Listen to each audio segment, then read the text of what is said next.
What's going on, everybody? Welcome to another edition of Cage My IQ. As always, I'm your host, Cage. Joining with me, as always, is my co-host, Jim. How you doing today, Jim? I'm doing very well. How are you today? I am doing great. We are here to do our four-card prediction of UFC Vegas 59, which is headlined by a light heavyweight top five matchup between Thiago Santos versus Jamahal Hill. We also have the finals of the Ultimate Fighter Season 30. We got the heavyweight matchup and we got the women's flyweight matchup. And then we got nine more belts on tilt for this Saturday night. What are your thoughts on this card when it was first announced? Yeah, this is one of those cards that you really have to do your homework on in terms of, breaking these fights down. But there are so many close matchups in this one, in my opinion, but a lot of fighters that you may or may not be familiar with too. So it's one of those cards that you're going to see the up and coming talent as well as some, headliners like Santos on Hill. Exactly. Yeah. We got some more content coming out later this week. I'll be going live to do my SummerSlam 2022 recap with my boy TK, and then you can also catch that out on the house. It's a co-promotion that I'm doing with my buddy Mo. So check out the house on YouTube. Subscribe to it, and then check out all the content. We're doing a lot of wrestling content on there, which I'm going to start doing a lot more on this channel as well. We went live, me, TK, and Nick from the Universal Wrestling Podcast went live Wednesday and talked about the big news about Vince retiring. So you're going to see a little bit more of wrestling on this channel as well as the MMA. So definitely check out all the content, subscribe to this channel, and then please, for this video, smash the like button down below and hit us up in the comment section and let me know what you think of our predictions and who are your uh, picks for this week. Give us some of your big time bets and some of your underdogs that you're leaning on this week. And then, of course, we do have a Cash App with this. You could send us a donation if you feel like it's not needed, but if you want to, our Cash App is $ DanielBakley. If you want to support the show, you could do it that way. We really appreciate it. But just like I said, it's not needed, but appreciated. But let's get started with the breakdowns for you. We got a 12 bout MMA card on for you, taking place at the UFC Apex.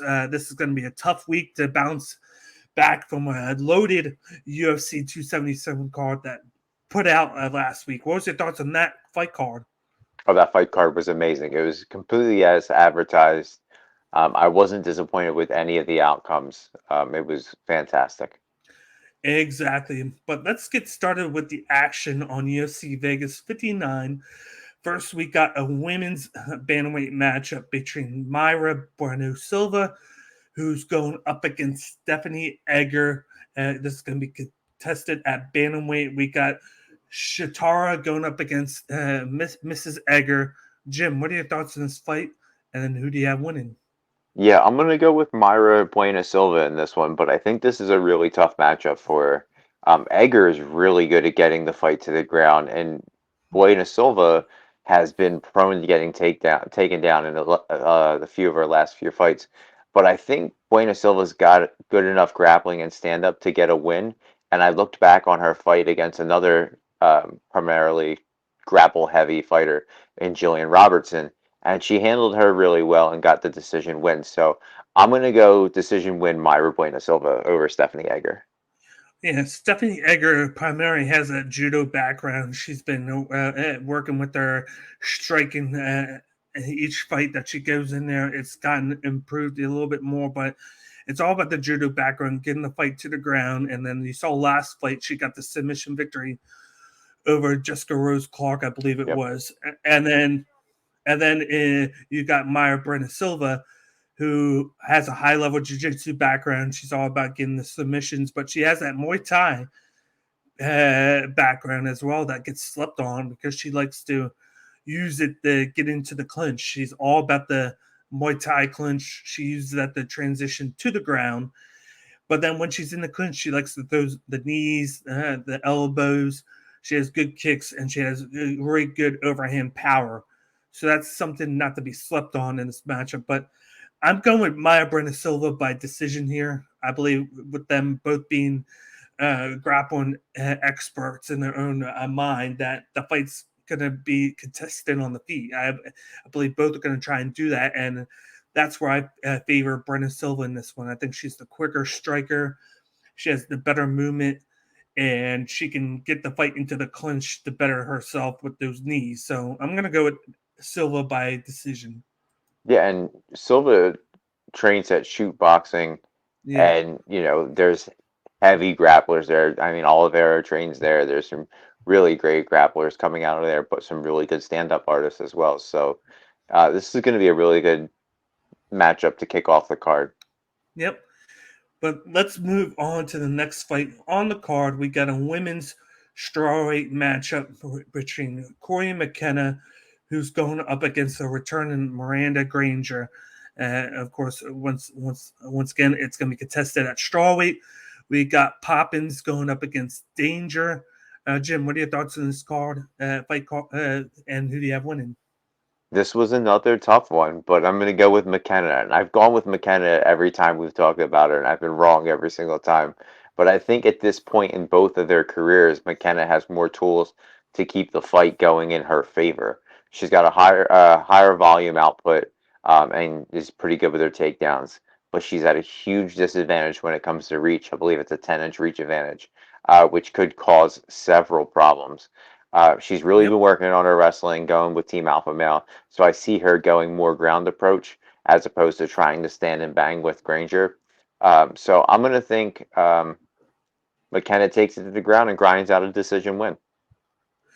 Yeah, she's been like improving on the feet with her striking. She doesn't do much with it. She primarily tries to get the fight to the ground and then do a lot of ground and pound control on the mat, look for submissions. And she knows that in most of her fights, she's going to come in on a reach disadvantage. So that's why she does that. But she's picked a perfect fight to go up against somebody because Miranda Granger is needing to be improved on in the takedown defense department. She's been taken down a few times in each fight, except for her one win against Hannah Goldie. She has a taekwondo background. She has a jiu-jitsu background, but she likes to fight from a distance, just like you said. She has that 10-inch, that 4 reach advantage, I should say. And I think she's going to use that to keep away from the takedown attempts, rack up the volume, just pick her apart with the leg kicks and the overhand shots. She's very quick. She has good power. And I don't take a lot away from her 2 losses because she did lose to pretty deep the competition there in Amanda Lemos. And then in Ashley Yoder, Ashley Yoder has fought a lot, and she barely beat her by decision because of those 2 takedowns. But I think she gets it done. I think Miranda Ranger gets it done with the volume. She might get taken down once or twice in the first round, but I like her pace. I like her cardio, and I think she inches this out with a decision victory. It might even be a split decision victory Yeah, because of the volume. yeah, this was a really tough one for me. Most of these were tough for me. The one thing that kind of scares me about McKenna is when whenever we see like new members of Team Alpha Male go into the cage, the octagon, their corners are tend to be pretty quiet Yeah. until it's like late in the fight where it was like you got to put more pressure onto it. So I'd like to see more. If Uriah is going to be in the corner, I'd like to see him be more vocal and have a little more confidence in his fighters. I know he's confident in those fighters, but you can't just let your fighters kind of flail there out Yeah. there. I We think saw she it I with think she had I think she has like a cardio issue. I feel like because she in the last fight she won the first round, but then she had a hard time taking her opponent down, and yeah, then she allowed them to gain confidence and then to win the next 2 rounds. because it looked like she was like just a step too slow because she tried to do too much in round one. And I could see that happening in this fight as well. Yeah, I mean, I had her winning against Elise Reed, Yeah. and we all know how that played out. So I'm still going to ride with McKenna. Yeah. But let's move on to the next fight on the prelims. We got a men's welterweight matchup between Jason Witt going up against newcomer Josh Quinlan. We got the Vanilla Guerrero going up against the Maverick. Jim, what are your thoughts on this fight? And then who you got winning this one? I feel like I'm going to say this with every single fight, but this was another really tough one. Witt is super durable, but his chin has been his weak point in some of his previous fights. I know he, grinded out a win against Barberena, which was an absolute war, but he lost to that counter left to Semmelsberger. Quinlan is a striker with power and comes in with the reach advantage, which I think is going to be the main advantage in this one. Quinlan puts on pressure, puts the pressure on, but Witt is really good at landing multiple takedowns. In his fights, I believe he has like 8-6 in his last two fights, something astronomical like that. He'll need to be more active on the ground to get the win. That's Jason Witt. But I think Josh Quinlan gets it done in the second round. I think he knocks out Witt in the second round, who has a suspect chin at this moment. Yeah, I'm going with Quinlan with the second round knockout as well. And the one thing that you said that I like went with and I agree with is the fact that Jason Witt has usually gotten two takedowns in his fights. If you look at the past two, he had 2 or 3 against Barberena. He won that fight, and he was shown really good with the overhand shots in that one, Yep. as well as the takedown from ground and pound. But then he did the same thing against Phil Barreau. He took him down twice and was controlling the fight until he got popped. And Yep. that's been a thing. If he gets caught with a shot, he tends to get knocked down and then finished. It's like he could have a perfect fight until then, which he did, and then he could lose it with that one shot because he leaves his face open.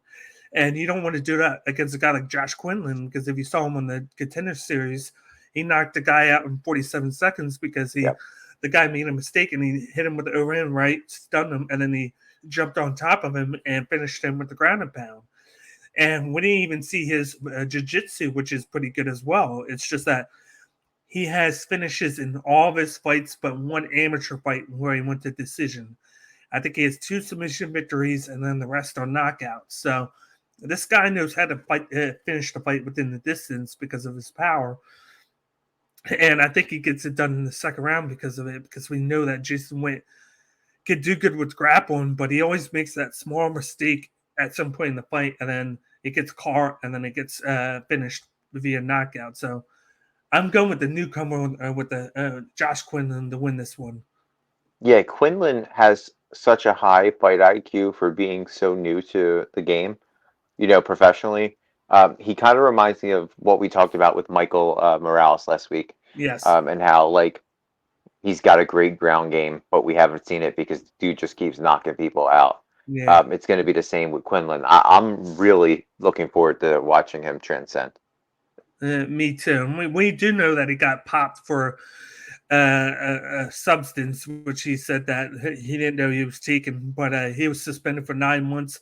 But then they kept him on the roster and booked him for this fight, so which is good. So that'd be the only question mark I have with Josh Quinlan is if he loses any power or any like of that burst Yeah, because he's not on anything anymore. true. It's very true. Let's move on to the next fight. On the prelims, we got a men's matchup between Takashi Sato versus Brian Battle, the winner of the Ultimate Fighter Season 29. This is going to be fought at welterweight. We got 10 versus Pooh Bear. Jim, what are your thoughts on this fight? And then who do you have winning? I laugh every time you say Pooh Bear as Yes. the nickname, but this is probably the biggest test of Brian Battle's young career. And he's riding an 8-fight win streak. Sato has power, but he struggled in his last 2 fights, being out-volumed and taken down, while Battle turned up in his last fight. He turned it up, put the pressure on Tresean Gore, and really wore him out. Um, I don't see him turning it off, Brian Battle. I Yeah. see him just keeping that momentum. I think it was like 196 strikes or something crazy like that. So I'm going to go with Bryan Battle by decision. I don't think he gets the knockout or submission. I think he grinds out, the full 15 minutes, gets the decision. Yeah, and people tend to forget that he started out slow against Urbina because Urbina was coming in on 10 days' notice, Yep. and he kind of had to press the pace because he knew that he didn't have that much time to train, so he wanted to try to get Batter out early, which he didn't, and then he got submitted for it. Batter has a really good jiu-jitsu. He has good striking. He has good cardio. He likes to throw leg kicks a lot. He likes to throw the ones and twos pretty often. He likes to just press the pace forward, and he's going to come in with the bigger reach and then the bigger height advantage. And one thing he has to watch out with Takashi is the fact that he has quick hands, his quick movement. We've seen like he has a diverse pancrase background. Over half of his fights are contested in pancrase rules, so he knows how to fight at that high level altitude in Yep. the octagon. He's trying to pick up the pace, and he's coming off a 2-fight losing streak by decision. He's been so he's going to come in here knowing that his UFC contract could be on the line here with the third straight loss. But I still am picking Bryan Battle. I'm going to pick him by decision because I feel like he's going to pour in more volume and more movement. I think he's going to do a lot of pressing Takashi Sato against the cage to wear him out with those elbows, the knees. He's going to use the elbow against the mouth to try and tire him out, and then he's just going to keep throwing at him because kind of like what he did against Tresean Gore. I do know that Tresean Gore was able to catch him a couple of times. That's been a thing with Battle, but a Battle usually can like shrug it off and then keep going. So I'm going to go Bryan Battle by decision. Yeah, that Tresean Gore fight was weird because Gore has like a strange approach to his striking. Yeah, He's in your face and then immediately tires out. I don't think Sato is the same type of fighter. I wouldn't be yeah, surprised, yeah, honestly. I said that there may not be a submission, but I wouldn't be surprised if Battle works it to the cage and grips up that neck. We saw Pantoja do it against yeah, Perez. It could definitely happen in this fight. yeah. I agree, and that's one of the fights that I got a perfect on is the Pantoja one against Perez because I just knew that Perez doesn't do well against the submissions, and that's why I'm going with decision with Takashi. We've noticed that a lot of times he just gets out volumed because of that. He has the overhand shots, but I still think they still getting used to like the difference between the pancrase and then the UFC Yeah. rules because they're a little different. They're a lot of same, but then there's a little differences in them, and I feel like he struggled to transfer over the success that he's had from Pancrase to the UFC with just the MMA. Yeah, I'm with you. Yeah.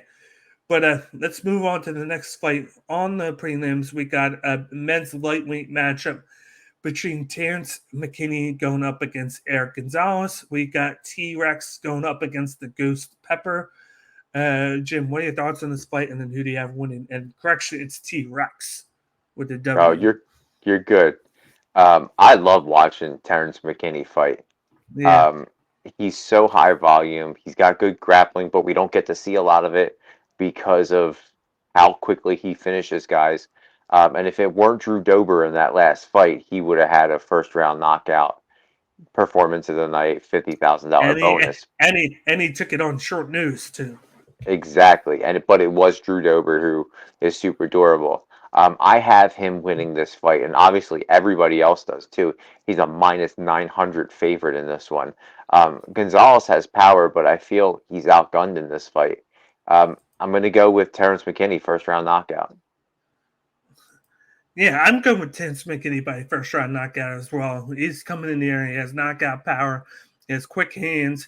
He has a really high level jiu-jitsu background. I think you kind of saw that a little bit in last fight where a lot of people were picking against him against Fair Ziam 2 fights ago, I should say, and he was able to get the victory that way because of his just the grappling taking him down, and then the constant striking to get him into the position that he wanted.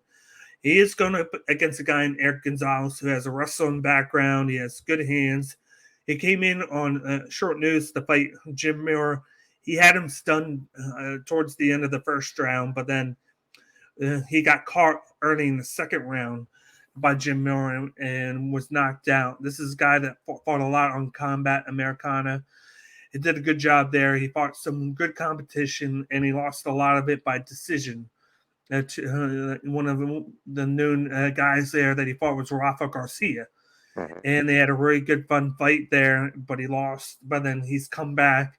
It's gotten quicker. He's gotten more powerful, and he made his way to here. But I think there's a difference between fighting Jim Miller and then fighting Terence McKinney. Right. McKinney's going to come in there, and he's just going to explode on you, whereas Jim Miller is more of a wait back, be patient, and counter you. So I think Terence McKinney gets in there, he attacks him very quickly.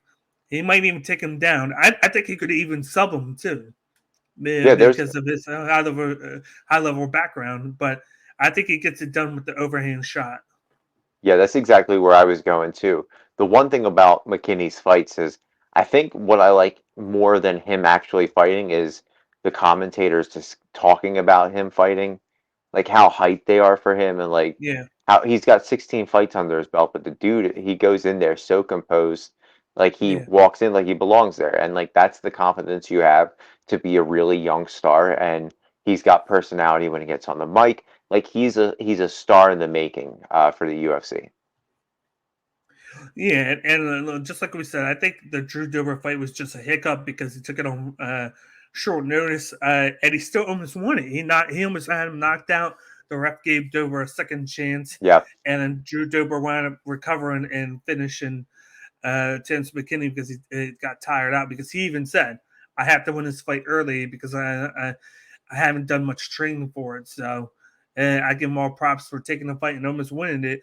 But it shows that if this guy just has the full training, it's a big difference because he's yeah, not going to tire out if he trains the full fight. And then to me, he's a top 15 fighter in that division. And it's like when I think of the lightweight division, I'm just like clamoring to see all these guys make it. Like we got a guy like Jaden Turner that just made the top 15, and then you got a guy like Terence McKinney that could jump his way into it with the victory or two over his, Eric Gonzalez and whoever he fights next.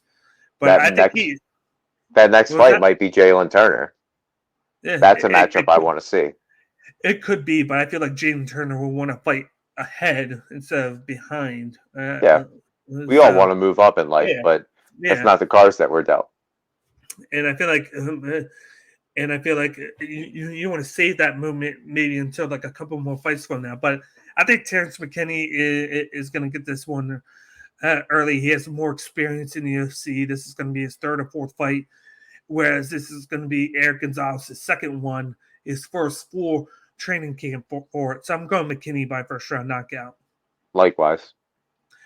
Let's move on to the last fight on the prelims. We got a men's late heavyweight matchup between Mikkel Olejnik going up against Smile and Sam Alvey. Of course, he was dropped from the promotion, and then now he's back on. We got Hassar versus Smiling. Jim, what are your thoughts on this fight? And then who do you have winning? I mean, where do we start, right? We've said it episode after episode that Sam Alvey doesn't care who he faces. He just always shows up. Yeah, He hasn't won a fight in 4 years. He got dropped from the promotion. But in some of those fights, he's been in it. In fights that you would yeah. have thought that he was going to be outgunned, that Brendan Allen fight kind of stands out to me, where he was in it for a while, but then, he lost. Da Jung, he was in it. I believe Yeah, they auto they, tie. exactly. He's got a couple draws in there. He's durable, but his durability is declining as of late. I think Mikkel's speed and power is going to be too much for him, setting up for a Mikkel Olejnik second round knockout. I think Sam Alvey goes to sleep in this one. Yeah, Sam Alvey has good cardio. He has good movement. He likes to pressure forward. He has high level jiu-jitsu background. He has bricks for hands. Like he has power hands. He just sometimes he is gun shy with them. But then you got Mikkel Olejnik, who likes to move forward. He has good movement. It's kind of that knee jerk movement where he keeps on moving forward, back and forth, keeping you guessing. He likes to attack the body a lot with those left hand shots. It's kind of like his leg kick, the calf kick for him. He likes to throw the Yep. left hand to the body and then follows it up with the overhand shots. But he's always constantly moving forward. And you saw that in his last fight, even though he lost against Jacoby, he was the one pressing forward. It's just that even at being injured, Dustin Jacoby is a dangerous guy and was able to Yep. keep him balanced out with the volume department. I think Olejnik, he wears him out with the body shots, keeps him moving backwards, and then it gets it finished in the first round with the overhand shot. I don't even think it gets to the second round. I thought about the second round, but I feel like with how Mikkel moves, always is pressing forward. He's always making his fighters move backwards. That's been a thing that Sam Alvey struggles to do, is fighting when he's pushing back. So I think he gets caught with a shot and he gets knocked out by Olejnik. All right, we're both on the knockout train for Olejnik. Yeah, it's just I'm going first and then you're going second. Yes, sir. Let's move on to the main card of the evening. The first fight on the main card is a women's flyweight matchup between Ariana Lipsky going up against Priscila Caceres. We got the Queen of Violence going up against Zombie Girl. Jim, what are your thoughts on this fight? And then who do you have winning? I love the matchup. Love the nicknames. They get nicknames of the night. Um, Lipsky is more well-rounded in this fight, but she's been knocked out twice in her last 5 fights, which kind of plays into Cachoeira's hand. She's zombie girl for a reason because she can take a ton of damage and just keep walking you down and inflict even more damage. She's a higher volume striker who moves forward, takes shots to give shots. I feel Cachoeira is going to get the finish in the third round, and I think is going to continue the knockout streak for the Queen of Violence and knock her out in the third round. Yeah, she has that knockout power, like you said. She has very good striking. She showcased last fight that she can do it at a high volume pace Yep. in that fight. But she does have a jiu-jitsu background, hasn't used it much. But with me, she's a knockout or bust in majority of her fights because she tends to start out hot and then she tires out over time and it allows her opponents to steal a victory over her. She has a woman in Ariana Lipsky who she has gotten finished, but she has a Muay Thai background and a high level jiu-jitsu background where she is known for getting the fight to the ground and then submitting her opponents. She had that knee bar, I believe it was on Luana, Carolina, that she got out of nowhere. And she likes to drop guard at times. And I feel like you might see a lot of that in this fight to keep Priscilla off her feet. Yeah, that's going to be the plan for Ariana Lipsky is not to stand up and trade too long with her. And we've noticed that Cachoeira is easy to be taken down, whether it's wrestling her down with a takedown or dropping guard. I'm going to go with the upset here. I'm going to go on with Ariana Lipsky by third round submission. I think she gets her with the knee bar. I think Priscilla is going to come out hot, look for the knockout. But as soon as she starts to tire her down, that's where I think Lipsky takes over and she gets her to the ground and gets her to tap out. I don't overlook the Muay Thai clinch with Lipsky. I think she's going to use the Muay Thai background, get into the clinch to use the leverage to push Cachoeira down. But I think she waits. I think she's going to be patient early, avoid those shots, and then when Cachoeira goes down in cardio, that's when she takes over. I can, I'm not mad at that. Lipsky's not called the Queen of Violence for a reason. Yeah, She's not in there pillow fighting. She's always in her yeah. fights. And she is very versatile, so it could definitely happen. Yeah. But let's move on to the next fight on the main card. We got a men's heavyweight battle between Augustus Sakai going up against Sergey Spivak. We got Sakai versus the Polar Bear.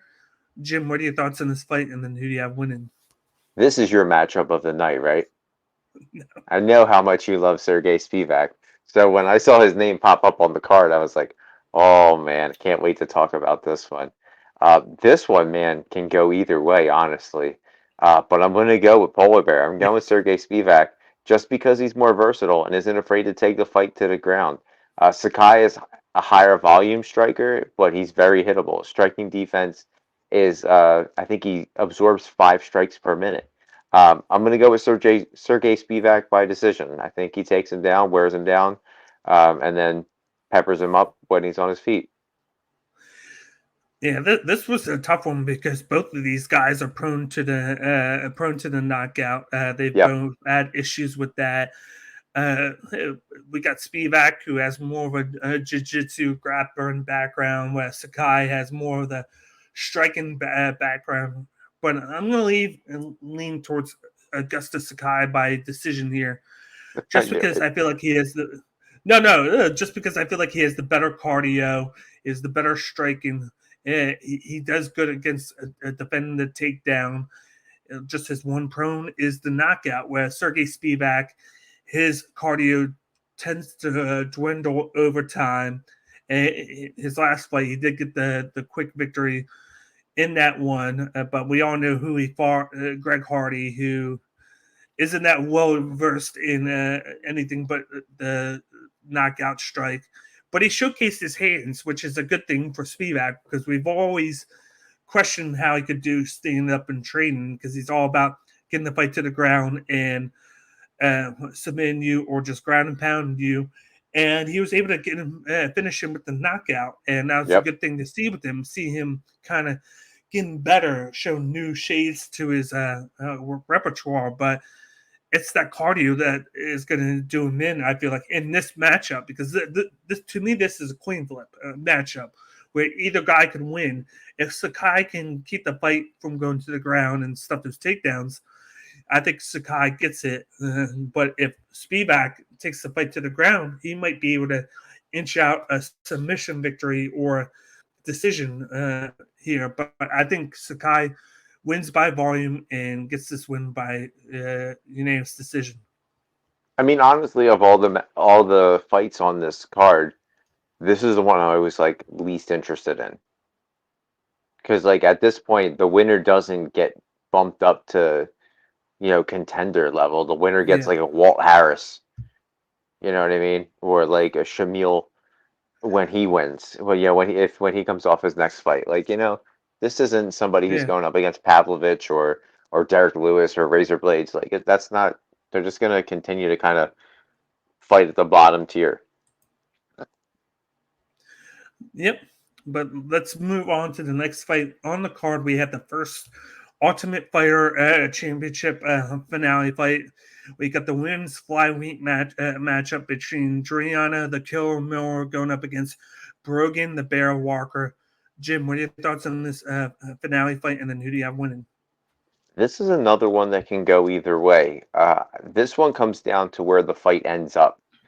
Both have BJJ backgrounds, but Miller's is better than Walker's, in my opinion. I think she's a little more well-rounded. If Walker can keep the fight standing, I think she gets the decision win, and by outpointing Miller. But if Juliana Miller can get this fight to the ground, I see her winning by sub.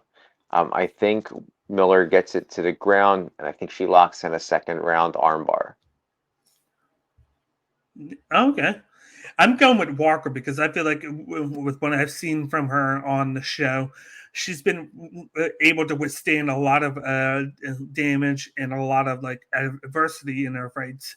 She's seen a lot, whereas I feel like Miller has not. I feel like the fight's going to be contested on the feet, and that's where Bergen Walker's going to be able to just piece her up to decision victory here in this matchup. I think Miller's going to be a tough competition because she does have good striking. It's just that our jiu-jitsu is far better than our striking.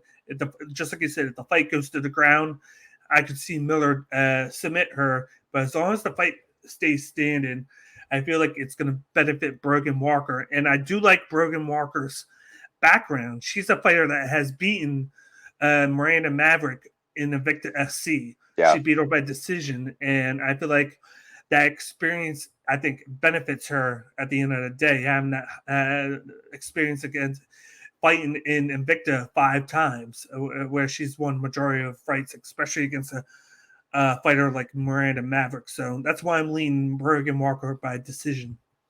Yeah, when the series started, or this season started, I picked Brogan Walker to make it to the finals.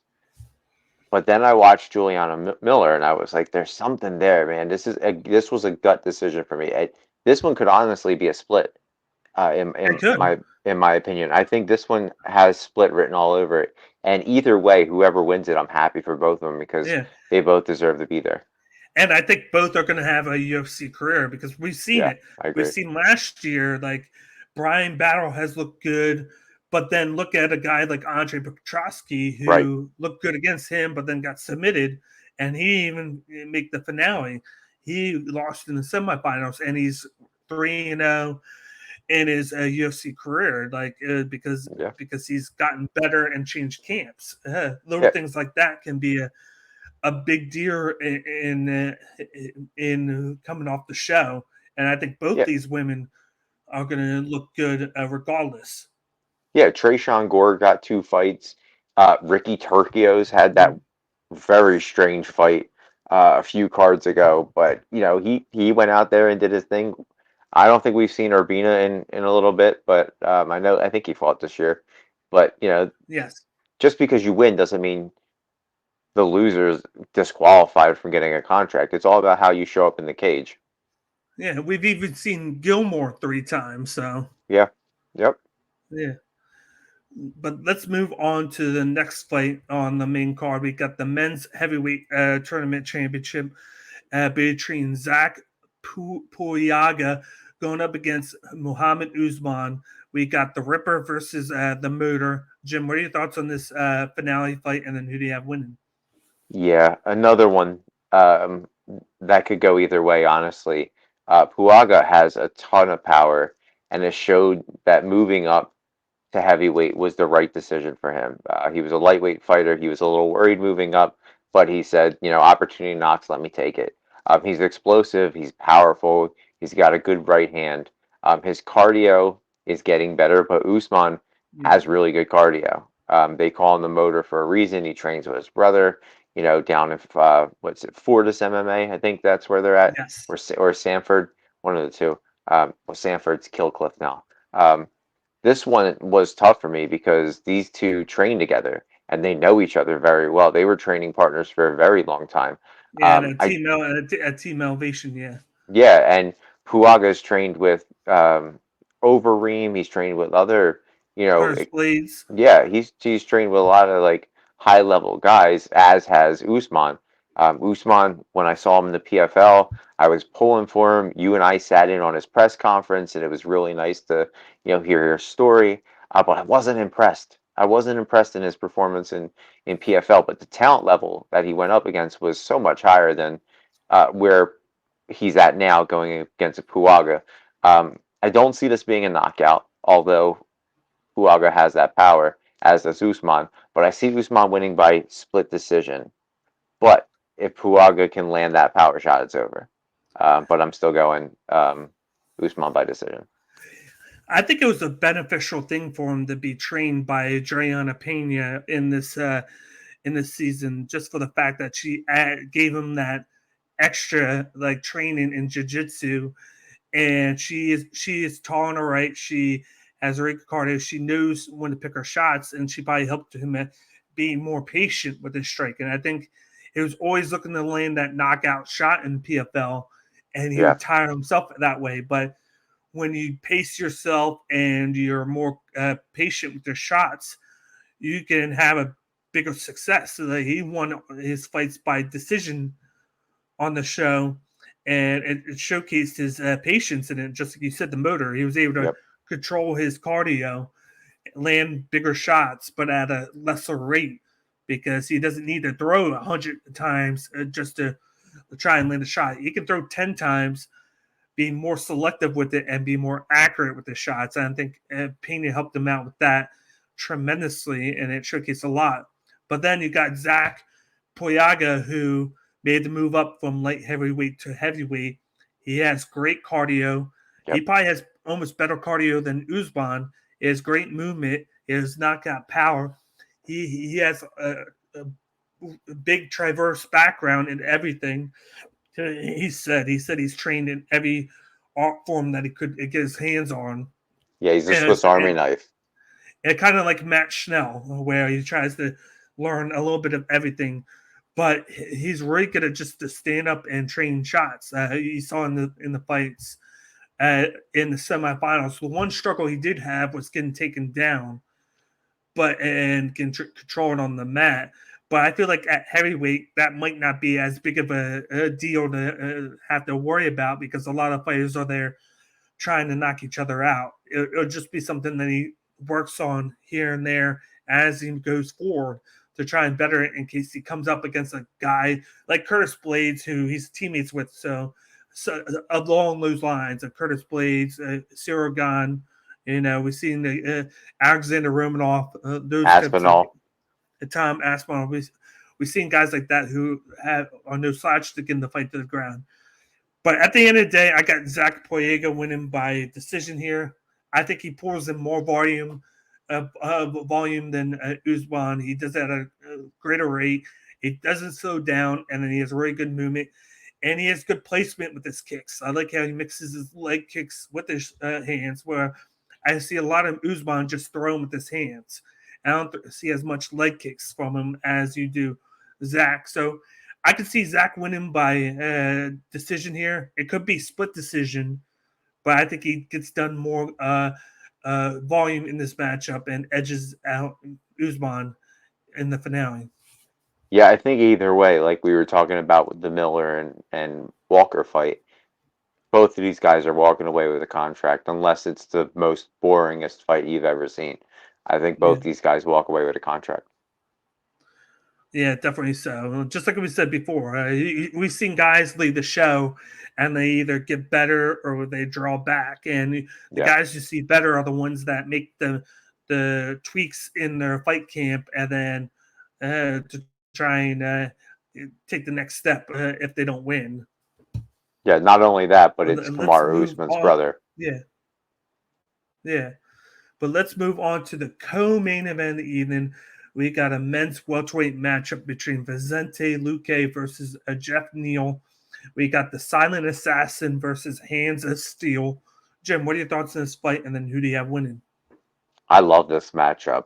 Both of these guys land at a high clip, take shots to give shots. These guys have 20 knockout wins combined, but what stands out to me is Luque's ground game. This is a really tough matchup because both size up really well. But I'm going to go with Luque. I think he's going to withstand the Hands of Steel, grind out a decision win, a very close decision win, maybe even a split. Yeah, this is going to be a very fun matchup because Luque fights. He has that karate style background that he uses. He has really good leg kicks. He has knockout power. He explodes right at you, and that's how he gets a lot of his knockouts. And he's really good with the jiu-jitsu. It's kind of like a underestimated part of his fight game. But then you got Jeff Neal, who, just like his nickname, Hands of Steel. He has knockout power. He has great cardio. One thing that you think of is I believe he's never gone to decision in a 5-round fight, which doesn't play into this one, but like he could get the fight win by decision, by submission, or by knockout. He's that type of guy. He has good jiu-jitsu background, but his hands are his big weapon. He's very patient. He comes at you, and when he hits you, they hurt. I look at that Ponzinibbio fight. That was a great test for him there because you had a guy who has almost faster hands than he does, but it was his cardio that kept him into that matchup, and he had the more stunning shots where he stunned Ponzinibbio several times. And then the judges, even though he got out volumed in that matchup, it was those big moments where he stunned Ponzinibbio that won the judges over. And that makes this matchup even better, knowing that both these guys can stun each other or knock each other out. I'm going to lean towards Luque here because I feel like he's been more active, and his leg kicks and strikes are knockout worthy. And I think he's just a quicker fighter and more aggressive. I think the more aggressive notion of his fighting is going to do in Jeff Neal in this matchup. I think it goes to decision, but I wouldn't be surprised if Luque finishes him in round 2.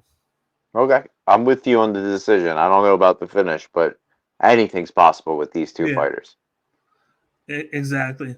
But let's move on to the main event of the evening. We got a men's light heavyweight matchup between Thiago Santos going up against Jamahal Hill. And these are 2 top 5 fighters. You got Miranda versus Sweet Dreams. Jim, what are your thoughts on this main event? And then who you have winning? I also really, really love this matchup. I'm going with Hill in this one. His power is crazy and he lands at a high clip. I can't stop watching his fight with Johnny Walker. That punch to the forehead or wherever he got him, and it looked like, that meme, like, you guys want to see a dead body. Like, that's exactly what it looked like. Yeah. We all know who Thiago Santos is and the power that he has and the career knockouts he has and all that. But he's not the Thiago Santos that we remember. His volume has decreased over his last few fights, while Hill hasn't even hit the gas pedal. He pours it in and makes it look easy in terms of his volume. And we haven't really had to see him go to absolute wars. His one loss comes to Paul Craig, where he dislocated his elbow in that crazy submission. But Hill's the finisher. Thiago Santos, at this point in his career, is a decision fighter, so I'm going to go with Hill winning by second round KO. The one guy other than Paul Craig who got him done early with the hole in the hand and then the injury was a Vincent Prue, who was able to get him with the leg kicks. The leg kicks bothered Jamahal Hill, and he threw a lot of them. But at the same time, Vincent Prue was taking a lot of damage to the face. So it was a calculated risk that he took, and then he wound up getting knocked out in that fight. But you got Thiago Santos, who, just like you said, he was a knockout artist and throws a lot of power, has a very good high-level jiu-jitsu. But ever since that injury to his leg, he's kind of lost a step since that ACL tear against John Jones. And I think at the end of the day, that's what's going to cost him here, because he's turned more into like a counter artist like Andre Arlovsky had, where he counters his opponent, he waits and then throws instead of being more aggressive. And that's how he beat Johnny Walker, coincidentally, was the counter game, where he was just able to just wait, throw, let Johnny Walker make mistakes and then land combinations on him. I don't think he's going to get that done against Jamahal Hill. Jamahal Hill can be patient, but he's a young guy. He has a lot of knockouts to his name. He has a good jiu-jitsu background. He tends not to use it because his hands get the job done for him. And I think at the end of the day, I got Jamahal Hill by second round knockout here. Santos isn't the guy to get knocked out, but that Johnny Walker knockout and all the other knockouts, his power is scary, and it comes out of nowhere. And then he's very aggressive when he comes to attack you. So I'm going to go with Jamahal Hill by second round knockout. I think he's going to be one of those guys that challenges for the title. Like, you look at the division, you got Yuri, who's champion. He's going to give Glover a rematch. But then you got Magomed Ankalaev. You got Jamahal Hill. That's just 2 names to think of that are moving up the ranks. You got Dustin Jacoby, who is on a winning streak right now, who busted into the top 15. And then you got guys like Vulcan, who he went on a great night, is a big threat. Paul Craig, when he improves his striking, is a big threat. He's beaten Jamahal Hill. He's beaten Magomed Ankalaev. You got guys that can challenge. Nikita Krylov just won by a knockout against Augustus. And that whole division as a whole has improved tremendously since John Jones has left. And it's gonna be like a murderer's row. But I'm looking forward to seeing these guys, the youth movement, continue. And I think Jamahal Hill is going to be at the head of that. Yeah, I'm right there with you. I mean, we both have second round knockout. There's a bunch of interesting matchups with Jamahal Hill moving forward. A rematch with Paul Craig after that performance against Volkan could be a possibility, but this is a big litmus test for him. Because Santos is a staple in that division, but I'm with you. Second round KO. Exactly. And then if you look at the odds, he's a minus 260 favorite for a reason, and that's because he's aggressive. And Thiago Santos has kind of lost some of that aggressiveness to him because of the injury. And maybe it's just him getting older and wanting to kind of change his style a bit to make his career last longer. You can do that if you fight more patient and more of a counter artist. We've seen, like I said it already, Andre Arlovski has had a nice career renaissance of being like a counter fighter and a guy just allowing his opponent to dictate the pace and him just countering with shots and winning by the volume game. And we've seen that, but I feel like you can't do that against a young guy like Hill who has knockout power. You're just asking to be knocked out doing that. Right. You're setting yourself up for failure. Yeah. But other than that, that'll wrap things up with tonight's UFC Vegas 59 4-card prediction. We will be back next week for a UFC Fight Night predictions with the main card. Main event being Marlon Chito Vera going up against Dominic Cruz. What a matchup there. We get to see if Chito Vera can continue that winning streak and move up the rankings in that division, or if Dominic Cruz will stop him at where he's at and to give him an L and then allow Dominic Cruz to switch spots with him to possibly get a shot at the title one last time before he retires. But other than that, check out all the rest of our content here on Cage My IQ, whether it's MMA or wrestling. We're covering both now on a weekly basis, doing these 4-card predictions, doing predictions and recaps of the wrestling pay-per-views, doing the news like episodes with WWE, AEW, on all, or if we're just breaking down PFL or Bellator as well, along with the interviews that I do from time to time with wrestlers and MMA. But other than that, just smash the like button down below, subscribe to the channel if you haven't done so already, and leave us a comment in the comment section about the card, and I'll hit you guys back with my thoughts and opinions on whatever you comment and whoever you like this week in UFC Vegas 59. But other than that, I'm your host, Cage. This is my co-host, Jim, and we will see you guys next week for another edition of Cage My IQ. Thanks for tuning in.